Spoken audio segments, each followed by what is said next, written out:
this morning is all about what I tell young broadcasters. Do your homework, have strong opinions, and don't worry how it lands. No reasonable person, no reasonable media person that I respect, and I'm not talking, like blog guy. I'm talking about people that do this for a living, have made a lot of money 10, 20, 30 years. Thought the Browns were anything more than a potential wild card team that was fun but had all sorts of holes. And that's exactly what they are, and that's exactly what I predicted. And it wasn't like I'm patting myself on the back. This stuff was all predictable by Cleveland. We told you they're going to be great at wide receiver, very young, very fun. Check, they are. We said offensive line will be the weakness of the team, and we think it will limit what they can do in some of their passing routes, some of their passing game. Check. We told you John Dorsey hired Freddie Kitchens because he can control him. He would not have been hired as a coordinator for any other team. This, in a coaching league, is a mistake. He'll be over his head at least early. Check. We told you their schedule's brutal until about November 15th. And they'll probably lose a lot of early games, but they have a chance, if they stay healthy, to win a bunch of games late. The first part of that, check. And we also told you they're the youngest NFL team, the youngest NFL roster, so they're going to make mistakes, and they're going to lose games they should win, and this is going to be a team that's going to make a lot of mistakes, but they'll be fun to watch. Check. They lead the NFL in penalty yards, tied for most in penalties. None of these were wild proclamations. None were great predictions. We told you individually that giving up your second-best offensive lineman to the New York Giants with a young quarterback for Olivier Vernon, who's got no sacks in 3 games and only a handful of tackles, was a big mistake. It has been. Olivier Vernon's not producing, and your offensive line is getting worked. We told you that John Dorsey, the reason he got run out of Kansas City, which has been better since he left, is because he was loud, too much ego, and tended to like flashy players and not to worry about character. What does Cleveland lack right now? Character. Penalties. No identity. Wearing watches in the middle of games. Guys looking for brand over performance. And a control freak, and Kansas City wouldn't give him control, and he wanted to control. John Dorsey did, so he hired a Freddie Kitchens, a position coach. We also told you that don't over-predict and make a target of yourself. Be humble, hardworking. The wins will come, and at the end of the year, you're going to have 8 or 9 wins and be in the playoff discussion, and I still think that is true. I also told you Baker Mayfield is talented. But to be successful in Cleveland, he's going to have to overcome constant dysfunction. And my gut feeling this morning is Freddie Kitchens going to have about 2 more games like that, and John Dorsey, whose career is tied to him, is going to start making calls and replace him by the end of the year. So that'll mean Baker will be on his 4th coach in 3 years. Check that box too. And again, these are not wild proclamations. These are not great. Out of the blue, where did you see it coming? Man, Colin, football predictions.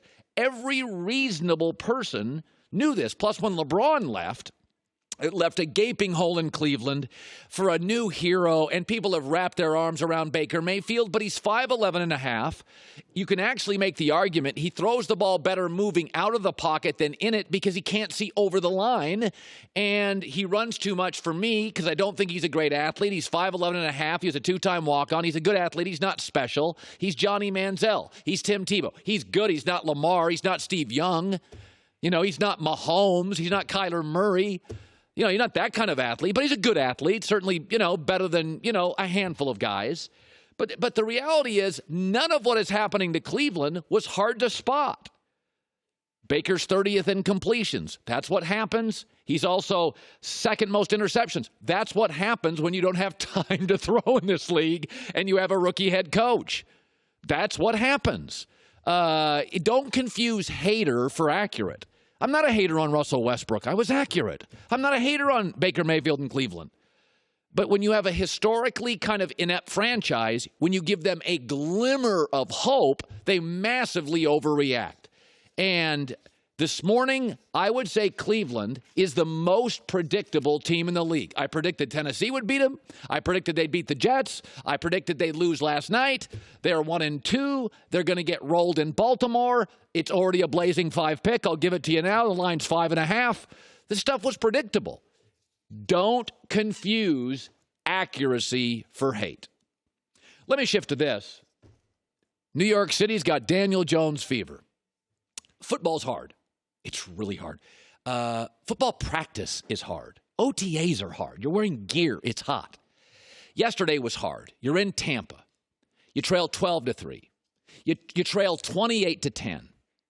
But what Daniel Jones gave the Giants yesterday in that locker room, and this is really important, he gave them juice and he gave them hope.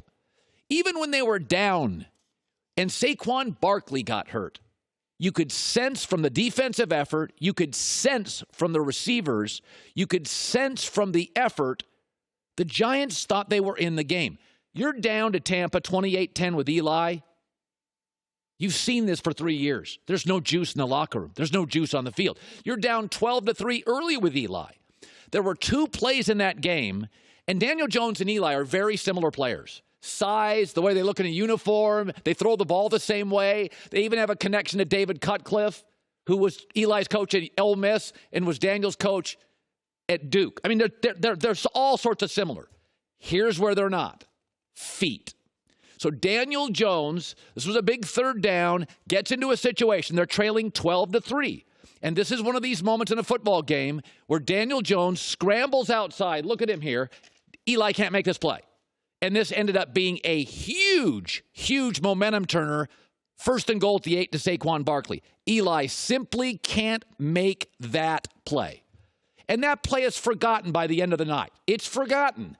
That's juice. That's hope. That's, in a sport that's hard, that's the kind of play that guys go, we're back in it.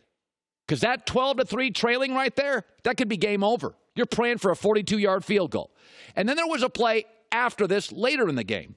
Now, Eli probably gets a field goal on this drive. But Daniel Jones got a touchdown on a zone read. Now, watch this. Again, how many times have the New York Giants last 3 years had the ball there and settled for a field goal? Eli can't make that play. You get 4 more points than Eli. I'm not knocking Eli. But these guys have a lot of similarities. But when you have an average offensive line or a bad offensive line, Arizona, New York Giants, you know what you need? You need juice. You need legs. You need mobility. You need hope. And that's what I saw with New York yesterday. That 28-10 with Eli, you're done. Guys don't play as hard. They don't run the routes as crisp. They don't block as hard for the extra second. Because in Tampa, it's 90 degrees. You're trailing. You've lived this life. You don't feel you have juice. But all those Giants players have been on that practice field. They've been in these OTAs with Daniel, and they've seen how he can run. They've seen how he can run. I remember years ago, players tell me that about Michael Vick. They're like, you could be down with Michael, but he was just crazy. And Michael would peel off a run, and you're like, okay, we're right back in the game. With Eli, there were these games where you fell behind, and you knew we're just going to settle for field goals.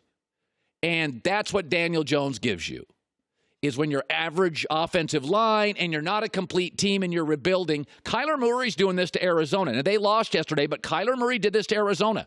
Arizona was throwing haymakers until the last play of that game.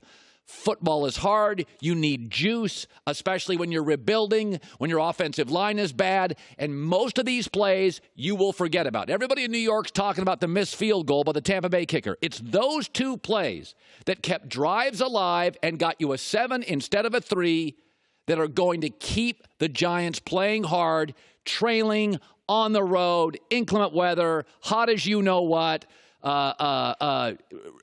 feeling hopeless the last 3 years. And it was fun to watch, by the way, because I think the NFL, Joy and I said this, NFL's better when the Giants are fun.